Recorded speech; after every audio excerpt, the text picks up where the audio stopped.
നമസ്കാരം.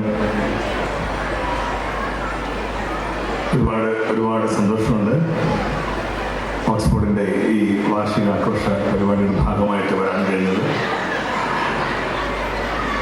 നമ്മൾ ഓരോ നിമിഷവും പഠിച്ചുകൊണ്ടിരിക്കുകയാണ്, അല്ലെങ്കിൽ എന്ന് പറയുന്നതിന് ഏറ്റവും വലിയ ഒരു ഉദാഹരണമാണ് ഇപ്പം നമ്മൾ കണ്ടത്. പ്രിയപ്പെട്ട ബഹുമാന്യനായ ആദരണീയനായ സുരേഷ് സാറിൻ്റെ സംസാരിക്കേണ്ട സമയമാണിത്. പക്ഷെ സമയത്തിനും സന്ദർഭത്തിനുമൊക്കെ ഏറെ വിലകൽപ്പിക്കുന്നത് കൊണ്ടാണ് ഇന്ത്യ മുഴുവൻ ആദരിക്കുന്ന ഒരു വ്യക്തിത്വമായി മാറാൻ അദ്ദേഹത്തിന് കഴിഞ്ഞത് എന്ന് നമ്മൾ വീണ്ടും ഓർമ്മപ്പെടുത്തുകയാണ് ഈ നിമിഷം. ആദരണീയനായ അങ്ങേക്ക് ഏറെ ബഹുമാനത്തോടെ എളിമയോടെ എൻ്റെ ഇഷ്ടവും സ്നേഹവും അറിയിക്കുകയാണ്. Thank you so much. ഞാൻ വന്ന് സത്യം പറഞ്ഞാൽ നമുക്ക് നമ്മുടെ ഇതിൻ്റെ മാനേജ്മെൻറ്റ് തന്നെ മറ്റൊരു സ്കൂളിലേക്കാണ് എനിക്ക് പോകേണ്ടതായിട്ടുള്ളത്. ഞാനത് നേരത്തെ തന്നെ അറിയാമായിരുന്നു. അപ്പോൾ ഇന്നലെ വൈകുന്നേരം ആയപ്പോൾ ജേക്കബ് സാറിനെ വിളിച്ചു, പ്രിൻസിപ്പളിനെ വിളിച്ചു. എന്നോട് ഇങ്ങനെ പറഞ്ഞു കുറച്ച്. അപ്പോൾ ഞാൻ പറഞ്ഞു സാർ എനിക്ക് ഇങ്ങനെ പോകണം, കുഴപ്പമില്ല നമ്മൾ പെട്ടെന്ന് പോകുന്നതൊക്കെ പറഞ്ഞു. പക്ഷെ ഞാനിവിടെ വന്നപ്പോൾ ഇവിടുത്തെ ഒരു ആംബിയൻസ്, ഇവിടുത്തെ ഒരു രീതി, ഇവിടുത്തെ ഒരു ചിട്ടവട്ടങ്ങളിലൊക്കെ കാണുമ്പോൾ എന്തൊരു സന്തോഷം എന്നറിയാമോ. രാഷ്ട്രപിതാവിന് പുഷ്പാഞ്ജലികൾ അർപ്പിച്ചുകൊണ്ട് നമ്മൾ വേദിയിലേക്ക് കടന്നു വരുമ്പോൾ വളരെ അഭിമാനം തോന്നി.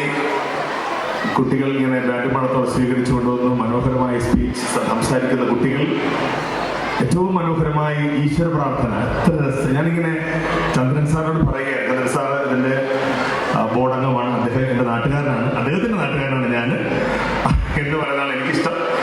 അപ്പോൾ ഞാൻ പറയാം, എത്ര മനോഹരമായിട്ടാണ് ആ ഈശ്വര പ്രാർത്ഥന കുട്ടികൾ ചൊല്ലിയത്. നമ്മൾ ദൈവം ഇങ്ങനെ അറിയാതെ നമ്മൾ പ്രസാദിച്ചു പോകുന്ന തരത്തിലുള്ള വളരെ മനോഹരമായ ഒരു ആലാപനമായിരുന്നു കുട്ടികൾ കാഴ്ചവെച്ചത്. അത് കഴിഞ്ഞിട്ട് തന്നെ അത്ഭുതപ്പെടുത്തിയത് പ്രൗഢഗംഭീരമായ ശബ്ദത്തിൽ പ്രിൻസിപ്പൽ സാർ. ഞാൻ അത്ഭുതപ്പെടുക, എന്ത് മനോഹരമായ ശബ്ദമാണ് സാറിൻ്റെത്. സീരിയസ്ലി നല്ല ശബ്ദമല്ലേ സാറിൻ്റെ ശബ്ദം. സൂപ്പർ ശബ്ദമാണ്, നല്ല വോയിസാണ്. നമ്മളൊക്കെ എപ്പോഴും നല്ല ശബ്ദത്തിന് ഉടമയാകാനുള്ള ഒരു ഭാഗ്യമാണ്.